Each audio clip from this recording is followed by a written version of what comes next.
Bienvenidos de nuevo al ciclo de humanización de la sanidad a través de la historia. Para mí y para la Fundación de Ciencias de la Salud es un auténtico lujo el que esté hoy con nosotros el profesor Ladero. Antes de presentarle, quiero decirles a todos ustedes que seguimos y vamos a seguir durante todo el ciclo en el Museo de Farmacia Hispana de la Facultad de Farmacia de la Universidad Complutense. Aunque el ciclo en el desarrollo de este año trata sobre la Edad Media, no estamos en una farmacia de la Edad Media, entre otras cosas porque en España y seguramente en toda Europa no se conserva ninguna. Estamos en una farmacia del siglo XVIII, la que estuvimos en la presentación era del siglo XVII, la del Hospital Tavera. Esta es una farmacia catalana, la farmacia Gibert, que estaba en Torredembarra y que trajo a este museo su primer director y primer catedrático desde 1915, que era don Rafael Folch Andreu, es decir, un profesor catalán. Y tiene un botamen también maravilloso, catalán, con influencia francesa, que es de Puigcerdà. Hemos elegido esta farmacia porque probablemente las farmacias medievales serían similares. Es una farmacia que al tiempo es vivienda, tiene la subida al comedor en la propia botica y tiene una hermosa rebotica en donde vivían entonces los estudiantes de farmacia, los mancebos de botica, trabajaban y vivían ahí. Y tiene un santo detrás, en este caso San Pedro, San Per, que es el santo de la congregación a la que se unían los boticarios. Y en este ambiente hemos querido que nos haga una cosa que es verdaderamente heroica y asombrosa, es decir, que nos haga un resumen de lo que son las principales características de la Edad Media. Y se lo hemos pedido pues al mejor medievalista vigente que existe en España y seguramente en Europa, que es don Miguel Ángel Ladero Quesada. Don Miguel Ángel Ladero es natural de Valladolid, es doctor en esa universidad, en Filosofía y Letra, pero también es doctor honoris causa por la Universidad de La Laguna, de la isla de Tenerife, de Cádiz y de Huelva. Fue catedrático de Historia Medieval en las universidades de La Laguna entre 1970 y 1974, en la Universidad de Sevilla entre 1974 y 1978 y en la Complutense, en la que ahora estamos, de 1978 a 2013. Es también de los cuerpos auxiliar y facultativo de archiveros, lo fue ejerció entre 1961 y 1970. Es fundador y director de la revista En la España Medieval de la Universidad Complutense entre 1980 y 2014. Fue presidente del Comité Español de Ciencias Históricas. Es correspondiente de la Academia de Historia de Portugal y de la Hispanoamericana de Cádiz, además de ser correspondiente de todas las universidades de historia americana, como son todos los académicos de la Academia de Historia de España, de la que él forma destacada parte y de la que es bibliotecario. Es miembro del Istituto Internazionale di Storia Economica Francesco Dalini de Prato y de la Comisión Internacional para la Historia de las Ciudades.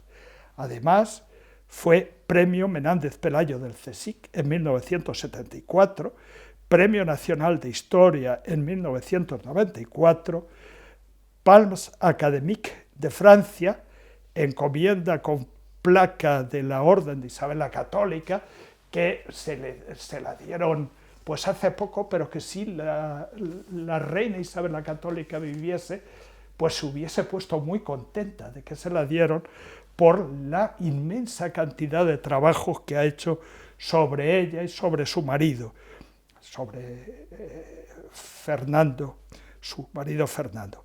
Y además es premio de las Órdenes de España. El premio de las Órdenes de España es el equivalente al premio Cervantes o al premio Velázquez, es decir, es el premio más importante que se concede en España a historiadores de nuestra nacionalidad o hispanistas.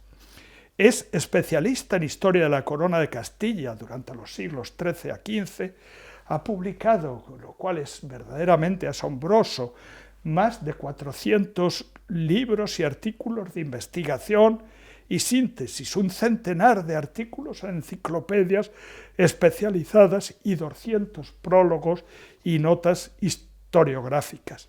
Ha dirigido 9 proyectos de investigación, 46 tesis doctorales, y entre sus discípulos hay 11 catedráticos, 9 profesores titulares de universidad, 2 investigadores del CSIC y 4 profesores en universidades de otras ciudades. Es decir, nos encontramos pues ante un hombre que ha dedicado su vida al estudio de la historia medieval y que lo ha hecho con muchísimo éxito. La historia es, de todos es sabido, una actividad científica, pero que requiere unos conocimientos técnicos muy profundos y muy dificultosos en algunos casos, como es este de la historia medieval.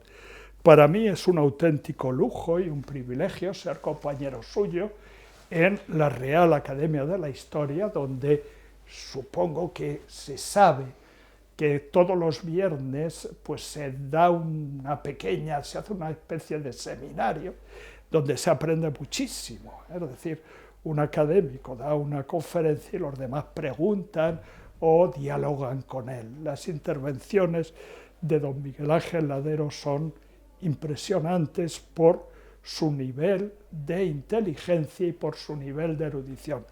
Por lo cual, la Fundación de Ciencias de la Salud y yo mismo estamos pues muy agradecidos de que esté hoy aquí con nosotros para hablarnos de las características fundamentales de la Edad Media. Muchas gracias, doctor Ladero. Buenos días a todos. Muchas gracias, querido amigo y compañero profesor Puerto Sarmiento, por esta presentación tan magnífica que, bueno, me hace sentirme bien, aunque yo tengo una idea mucho más modesta de mí mismo y creo que más ajustada a la realidad cotidiana en la que vivo y en la que soy. Y hoy pues es un momento agradable, para mí muy agradable, porque me han pedido que hable sobre la Edad Media, cosa que vengo pues trabajando, investigando sobre ella hace ya algunos años, y siempre comienzo recordando qué es la Edad Media. La expresión Edad Media define un periodo histórico de 1000 o 1100 años entre los siglos V y XV, o sea, del 400 al 1500 de la era cristiana. Fue una creación intelectual, esta expresión, de los humanistas de los siglos XV y XVI, porque así establecían un vínculo con los autores griegos y romanos, pasando por encima de lo que según ellos habían sido oscuros y bárbaros tiempos intermedios. Hoy sabemos que ellos fueron sus primeros beneficiarios y continuadores, porque en aquellos siglos medievales nacieron en torno al Mediterráneo, desde la Europa noroccidental hasta el Oriente Medio, nuevas civilizaciones sobre las cuales se basa todavía nuestro presente. Me refiero a la civilización greco-cristiana, cuyo centro fue Constantinopla y sus territorios los del antiguo Imperio Romano de Oriente, más los invadidos a costa suya y habitados por pueblos eslavos y búlgaros en la Europa del sureste. Me refiero también al Islam, nueva religión que conquistó y definió desde los siglos VII y VIII un amplísimo espacio de civilización desde el Asia Central hasta el norte de África e Hispania. Espacio formado en gran medida a costa del Imperio Romano de Oriente, lo que se suele llamar Bizancio, a costa también de la Persia sasánida, otro imperio coetáneo de Roma que desapareció en este momento, y a costa también del occidente mediterráneo, aunque el centro del Islam fue siempre el Oriente Medio. Y por supuesto me refiero a nuestra Europa, nacida sobre las tierras del antiguo Imperio Romano de Occidente, ampliada con otras tierras germánicas, célticas y eslavas, y organizada en aquellos siglos como cristiandad latina en torno al primado del obispo de Roma. Así pues, un milenio, el milenio medieval europeo, que no es homogéneo, pasó por diversas épocas diferentes entre sí. Hubo una primera Edad Media entre los siglos VI y X de lenta y compleja formación territorial, política e institucional, de economía pobre e insuficiente organización social, de oscurecimiento y penuria en la creación cultural y en su difusión, de cristianización de los pueblos germanos y eslavos. Dentro de esta alta o primera Edad Media se suele distinguir entre unos siglos VI, VII, VIII, los primeros reinos llamados bárbaros, y los siglos IX y X, en los que se restaura el título imperial, primero a favor de Carlomagno y sus sucesores, y después, a mediados del siglo X, a favor de la dinastía de los reyes de Sajonia, de los otones.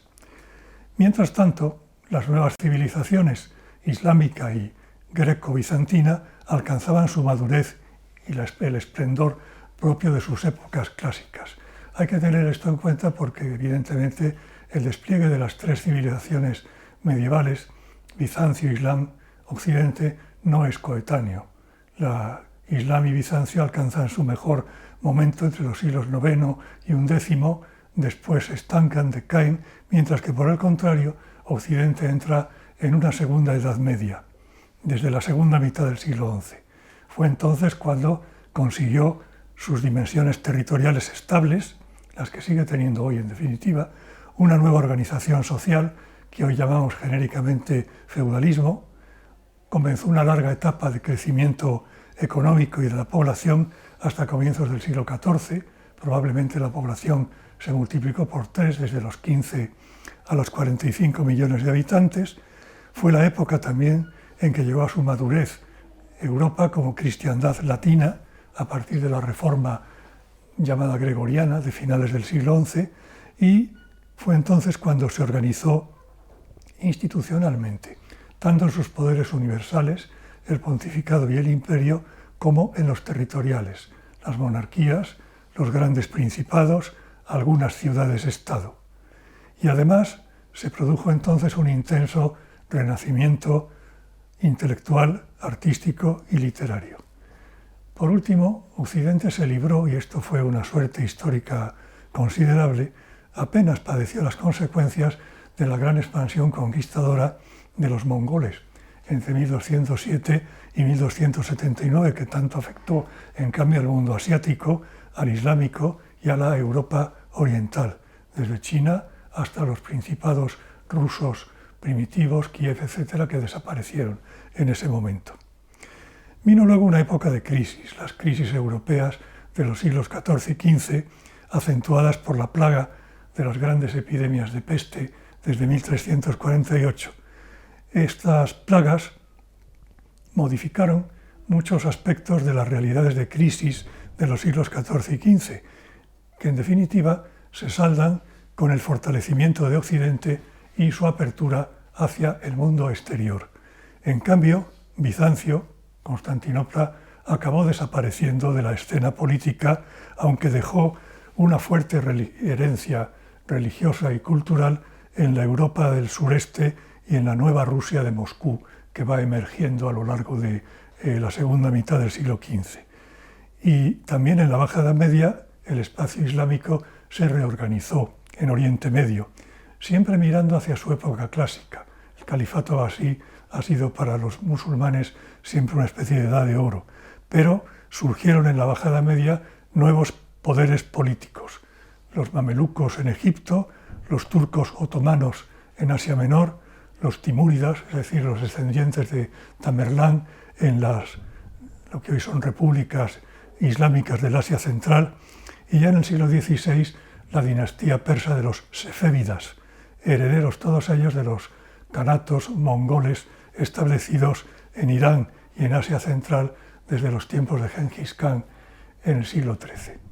Como ven, por lo tanto, es un panorama difícil, complejo, hay que referirse a realidades muy diversas, cosa que yo no voy a hacer aquí. Me voy a limitar a algunas de esas realidades que tal vez requieren ahora mayor atención, teniendo en cuenta las finalidades propias de un libro, de un ciclo dedicado a la humanización de la sanidad a través de la historia. Voy a presentarlas en los próximos minutos solo a modo de introducción. Ya sé que se van a exponer con mayor detalle en otras conferencias, en otros capítulos. Me voy a referir sobre todo a relaciones entre aspectos religiosos, de asistencia social y de saber médico. Para empezar, no creo que sea superfluo, sino muy necesario, recordar cómo el cristianismo universalizó la fe en un Dios personal y creador. Crea al mundo porque lo ama. Así que los conceptos de caritas y de infirmitas son dos nociones y dos valores centrales de la espiritualidad cristiana de todos los tiempos. Durante la Edad Media implicaron comportamientos particulares de todos los creyentes y desde entonces han presidido la creación de instituciones de asistencia. Han jugado un papel fundamental en el buen orden de la sociedad. La caridad era en la Edad Media un valor y una noción nueva. Marca netamente la diferencia entre la nueva tradición cristiana, por una parte, las orientaciones filantrópicas de la antigüedad tardía, sobre todo en la escuela estoica, y también con respecto a los preceptos judíos sobre la asistencia, que tienen otro fundamento. Para los cristianos, caritas significa, ante todo, el lazo de amor que crea una relación paternal entre Dios y los hombres, y por lo tanto una relación de fraternidad entre estos. La novedad con respecto a la ley mosaica reside en la reciprocidad de la relación entre el amor de las criaturas a Dios y el amor de Dios a los hombres. Y la novedad reside también en la familiaridad, en la intimidad de ese amor, a la vez paternal, filial, fraternal, que implica unas relaciones más estrechas y más sensibles, vinculando a la criatura, al hombre, con su creador. Estoy leyendo párrafos de otros autores, como aparecerá en su día en la edición. El amor de Dios, continuó, hace de todos nosotros sus hijos, pertenecientes a una misma hermandad. Para amar a Dios debemos amar los unos a los otros, y si amamos a Dios no podemos hacer otra cosa, escriben estos autores, que amar a nuestros hermanos. Este es un fundamento. Y el otro, también nuevo, otro aspecto de la nueva religión, del cristianismo, que también debemos tener presente, es la reflexión sobre la Trinidad de personas en Dios, que alcanzó una gran intensidad durante los grandes debates teológicos de los siglos IV al VI. ¿Por qué? Pues porque llevó también, por analogía, a definir por primera vez al hombre como persona, cosa que solo de manera parcial habían esbozado algunos filósofos paganos, en especial, repito, los estoicos. Escribe Ludovico Geimonat, por ejemplo: entre Dios y la persona humana existe obviamente una diferencia infinita, pero Dios no es solo creador de los hombres, es también su Padre. Ama a sus criaturas y lleva su amor hasta el extremo de hacerse hombre junto a ellas para salvarlas con el sacrificio de la cruz. Ante Dios, todos los hombres son iguales. Cada uno es un valor absoluto, una realidad personal irrepetible. En definitiva, todos son persona en la misma medida, a imagen y semejanza de Dios personal. La persona humana, como saben, según la clásica definición de Boecio hacia el año 525, es sustancia individual de naturaleza racional. Sustancia individual de naturaleza racional. Pero la racionalidad no solo se refiere a su inteligencia, se refiere también a su voluntad moral y a su conciencia de finitud. Y así lo entendió Isidoro de Sevilla al definir un siglo después que de Boecio a la persona, al hombre, con estos términos: homo est animal rationale, mortale, risibile, bone malique capax. El hombre es un animal racional, mortal, el único que se ríe, capaz de lo bueno y de lo malo. Por lo tanto, el ser humano necesita de sus semejantes para subsistir, para configurar su propia individualidad, obrando bien o mal, incluso para reírse. Nadie se ríe solo, aunque esté solo en ese momento. El hombre es un ser relacional. Dicho en términos aristotélicos, es zoon politikon, es decir, animal social. Y según el mandamiento cristiano, debe amar al prójimo como a sí mismo, practicando la misericordia y la simpatía, o en latín compasión, es decir, padecer, sufrir, experimentar junto con el otro, si es posible, lo mismo que el otro. Hoy la palabra simpatía se ha visto desplazada por otra que es mucho más neutra, empatía, es un grado mucho menor, digamos, de afecto o de comprensión hacia lo que otro esté padeciendo. Simpatía, en griego, compasión en latín, son manifestaciones de la caritas, del amor. Recordemos que según el apóstol Pablo, en su párrafo impresionante sobre el amor, sin amor nada soy. Pues bien, estos nuevos planteamientos religiosos y filosóficos actuaron sobre la organización de las sociedades medievales, fueron insoslayables en la vida de los hombres, por mucho que se les llevara a la contraria o que se les ocultara o que se les, digamos, pisoteara.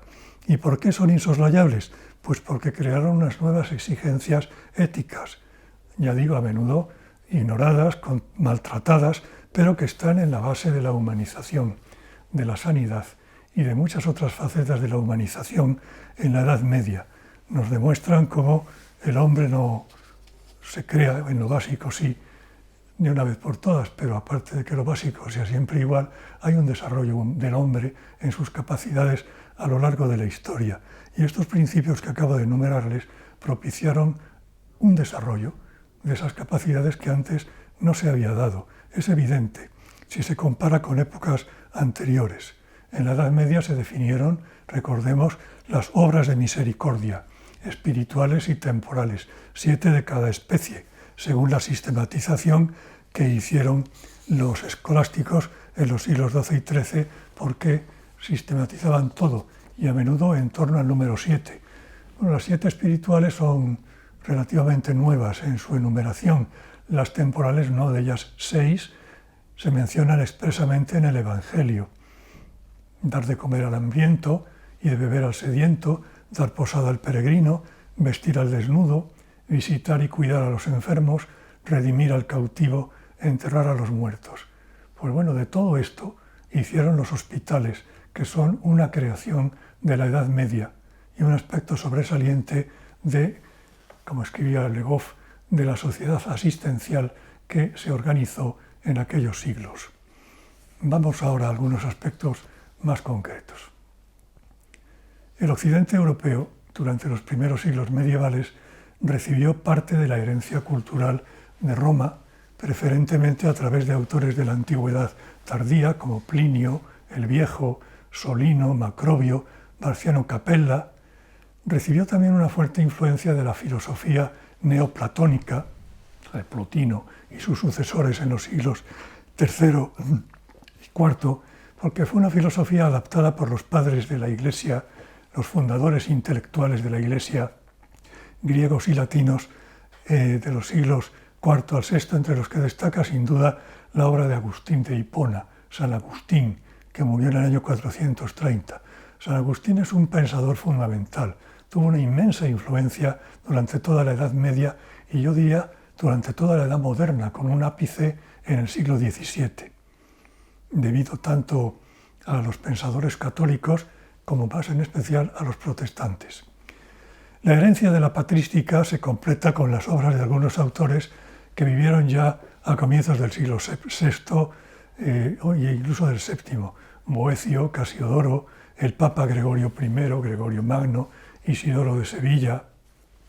Desde entonces, la cultura intelectual europea vivió de aquel patrimonio hasta bien entrado el siglo XI con muy escasas innovaciones.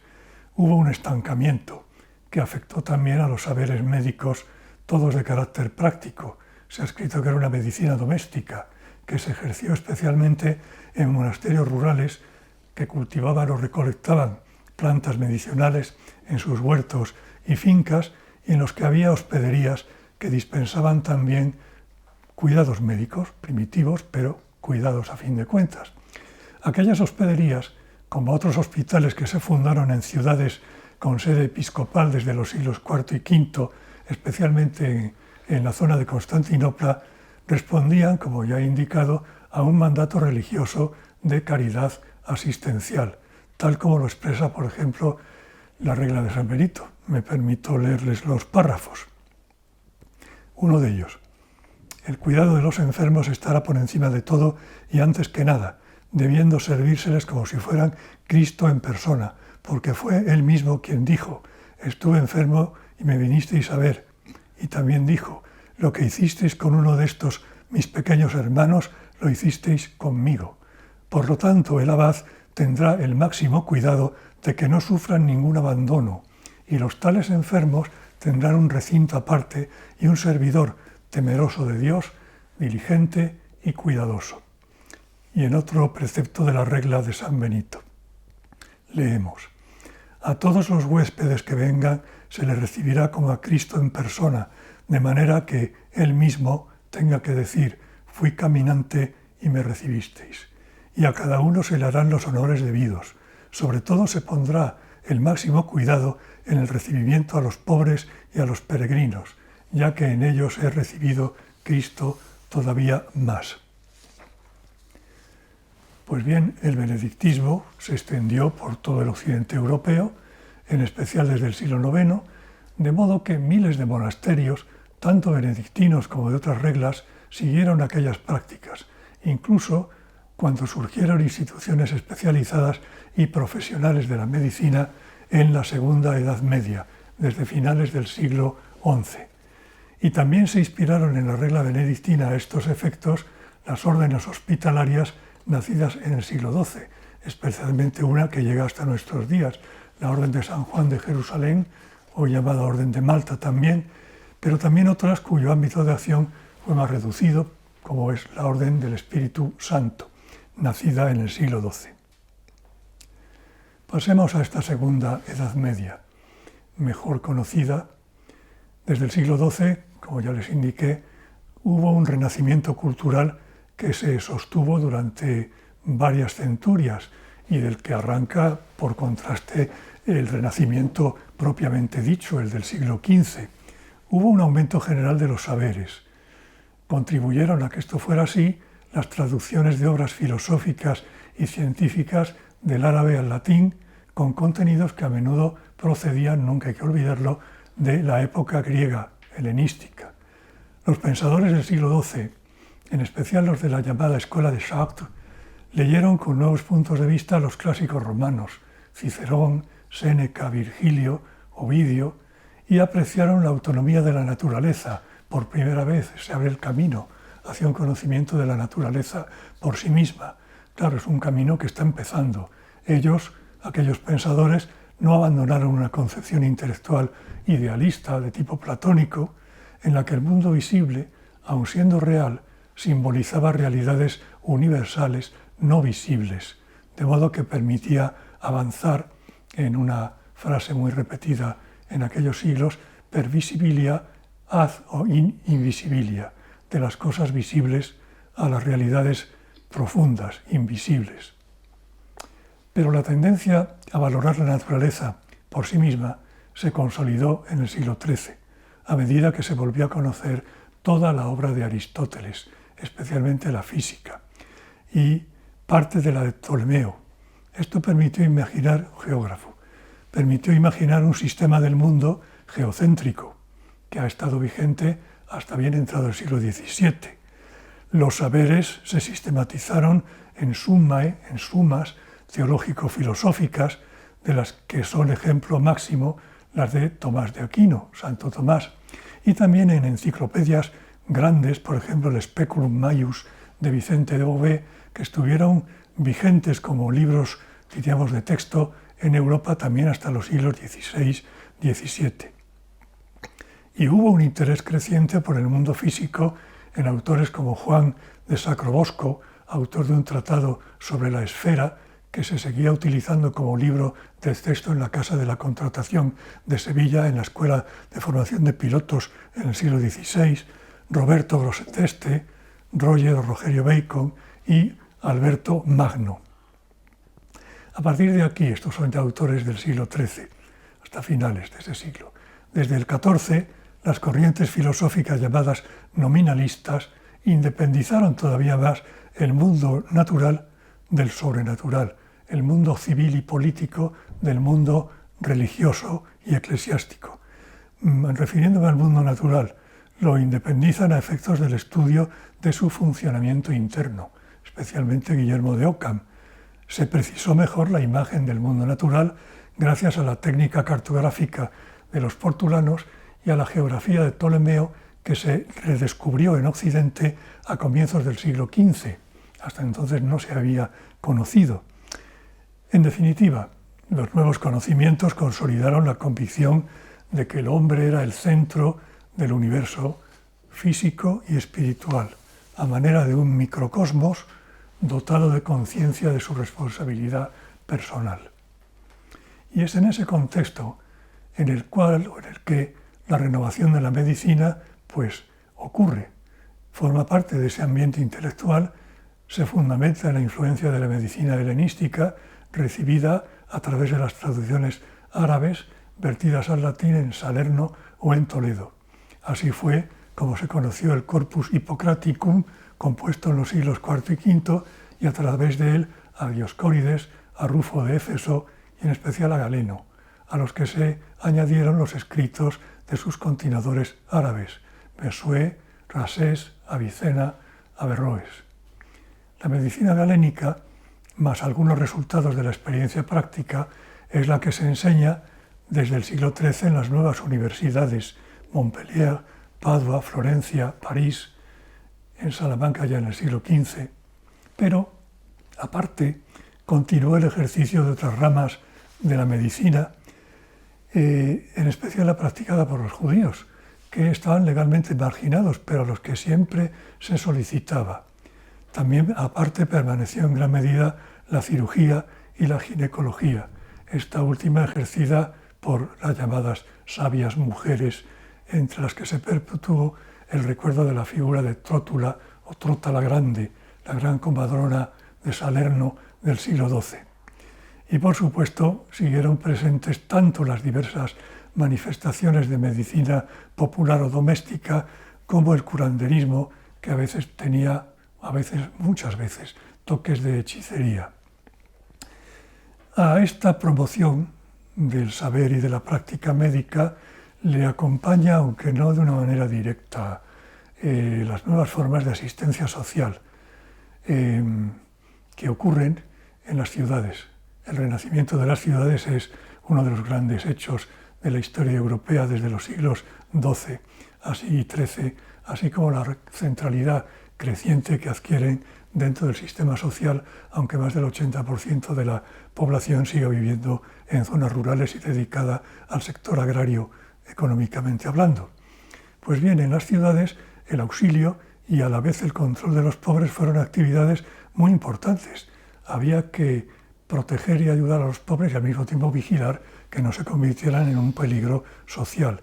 Y esto se hizo por medio del reparto regulado de limosnas, los llamados platos de pobres, en algunas catedrales y parroquias, como de la asistencia que a menudo se ejercía por medio de cofradías, que mantenían pequeños hospederías, hospitales.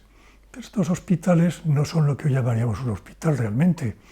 Escribe un autor: el hospital medieval era ante todo un espacio instituido para realizar concreta, pública y gratuitamente la obligación de caridad con los enfermos, pero la noción de infirmi incluía a pobres, ancianos y desvalidos de todo tipo, aunque paulatinamente se distinguió mejor entre la paupertas, la pobreza, y la infirmitas, la enfermedad. Ahora bien, continúa este autor, la relación entre las instituciones hospitalarias y el desarrollo contemporáneo de la medicina y de la profesión médica fueron mínimos, con muchos matices. En general, no hubo medicalización de los hospitales medievales ni tuvieron una finalidad terapéutica exclusiva o dominante, por lo menos hasta el siglo XIV, los siglos XIV-XV. La única excepción son, claro, unos hospitales muy peculiares, las leproserías, después los lazaretos, porque en ellos se aislaba a enfermos considerados contagiosos en su cuerpo e inmundos en su espíritu, dentro de la idea medieval de que ninguna enfermedad es solo corporal, sino de alguna forma reflejo de una enfermedad espiritual que afecta no tanto y no solo al individuo, sino a toda su estirpe. Por eso la enfermedad acaba convirtiéndose en un rasgo transmisible por la sangre, enfermedad corporal, enfermedad espiritual, que es la base sobre la cual después se asientan las diversas teorías sobre la limpieza de sangre que permiten excluir a personas por el mero hecho de que descienden de otros que tenían sangre impura en su día por motivos religiosos. Bien, volvamos al tema central. Durante los tiempos de crisis y las epidemias de peste que comenzaron a mediados del siglo XIV, se multiplicaron las formas de asistencia sanitaria, tanto en ciudades como en localidades menores. Empieza a haber también hospitales en lo que hoy serían pueblos, y a veces pueblos pequeños. Creció mucho el número de cofradías asistenciales, enormemente. A menudo estaban vinculadas a las órdenes religiosas franciscana o dominica y las regían terciarios de la correspondiente orden. Se crearon multitud de hospitales de pequeño tamaño. Una ciudad de tipo medio y grande como Córdoba tenía en el siglo XV más de 30 hospitales.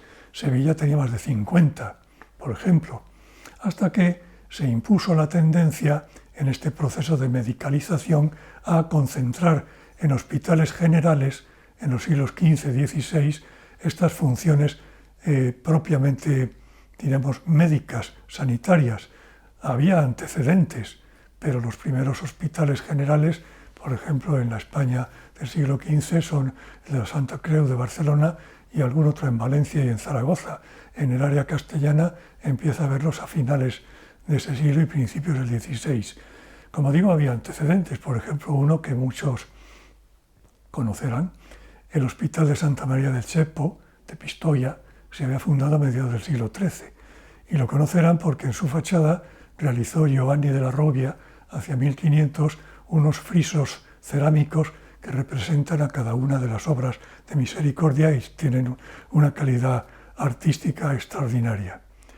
Por entonces, hacia 1500, como digo, comenzó a haber asistencia médica hospitalaria, que antes o bien no existía o se había limitado a algunos casos. Y es que hay que recordar que había ya muchos médicos graduados en universidades y que era habitual también la contratación de médicos por los municipios, aparte de los que trabajaban para las cortes regias, las instituciones eclesiásticas o las casas nobles. Se puede afirmar también otra cosa, que el creciente impulso asistencial fue paralelo al auge de devociones bajomedievales que ponían el acento en los aspectos humanos y sufrientes de Cristo como Redentor de la humanidad, el culto, la veneración a su mismo cuerpo a través del culto eucarístico. Piensen, por ejemplo, que la fiesta del Corpus Christi se instituyó en 1264 y la fiesta se generalizó como gran fiesta cívico-religiosa en toda Europa en los siglos XIV y XV. O también la reflexión sobre la pasión de Cristo o la veneración a su familia terrenal. Aumenta aún más el culto a la Virgen. Comienza en el siglo XV el culto a San José, que hasta entonces no había existido, e incluso pues, se da nombre a los abuelos de Cristo, San Joaquín y Santa Ana, hasta entonces también ausentes del santoral. En general, crece el prestigio de una religiosidad de caridad y de asistencia, según las ideas de una reflexión religiosa nueva, la llamada devoción moderna, que preconiza una religiosidad íntima y a la vez vertida hacia la caridad. Y esto creo que se refleja de una manera indirecta, al menos en el nombre de muchos hospitales. Recordemos del Amor de Dios, es el de Antón Martín en Madrid, de la Sangre, Hospital de las Cinco Llagas, Hospital de la Piedad, Hospital de la Santa Cruz, etcétera, etcétera. Y en fin, para terminar, pues unas palabras más. Es evidente que la consideración social del saber médico mejoró mucho a lo largo de la Edad Media. En Roma, algunos autores habían calificado a la medicina como una simple ars mechanica, arte mecánica, y a menudo los practicantes de medicina eran esclavos. Pero Isidoro de Sevilla la consideró ya como una segunda filosofía.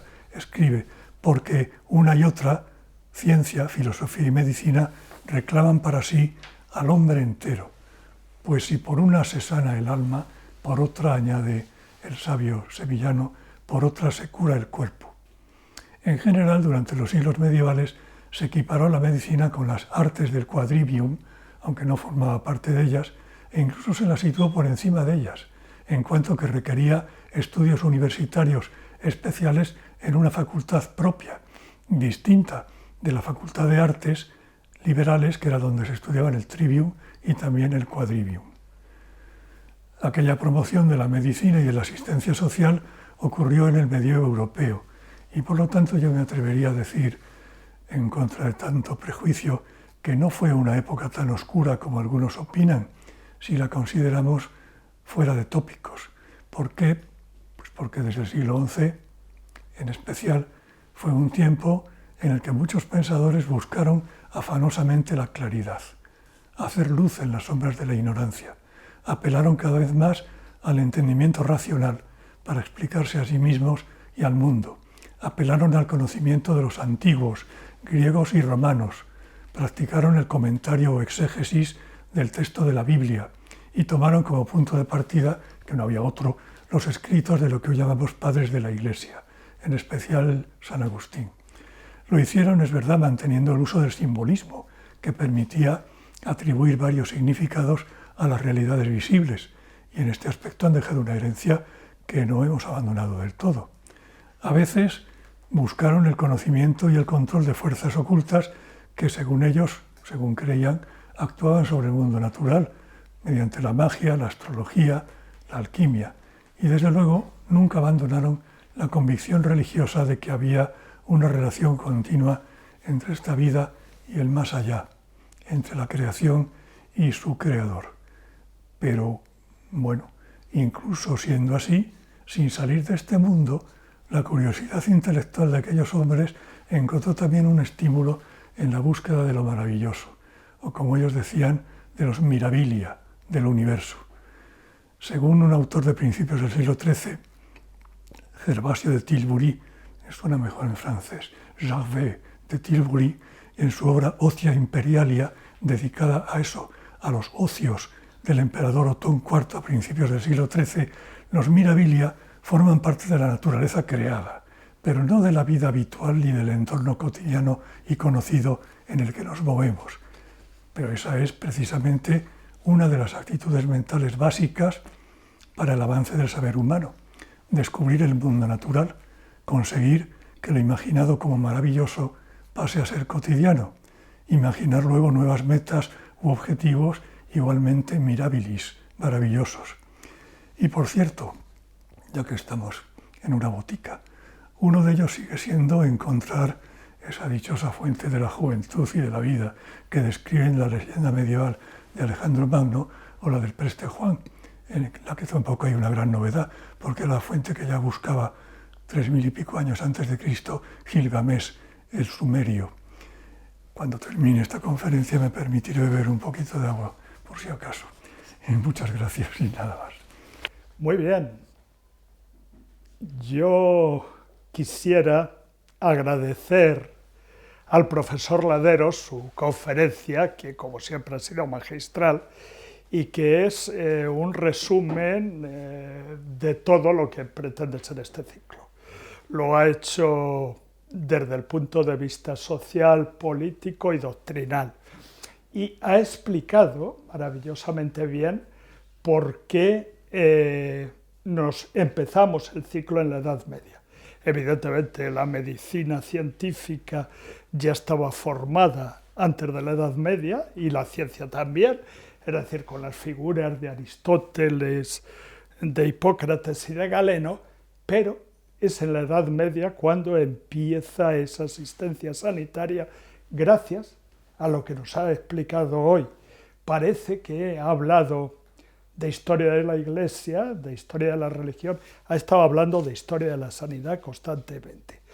Nos ha dicho, cosa que es absolutamente cierta, que la primera vez que se piensa en la persona es a partir del pensamiento cristiano y que la asistencia sanitaria empieza a partir de la simpatía y la caridad. Antes que eso, la asistencia sanitaria era errática, fundamentalmente a los poderosos, y en muchas ocasiones a los enfermos se les abandonaba a su suerte en algunas civilizaciones, en las carreteras, para ver si alguno de los paseantes pues sabía algo sobre esa enfermedad. Yo debía de haber explicado esto al empezar esta serie de conferencias, pero sabía perfectamente que el doctor Ladero lo iba a hacer. Por eso le agradezco mucho de nuevo su presencia aquí, le agradezco mucho sus luces sobre lo que va a ser este ciclo, y a todos ustedes les pido que sigan con nosotros los próximos días en los que seguiremos desarrollando en realidad lo que hoy nos ha empezado a contar el doctor Ladero. Muchas gracias.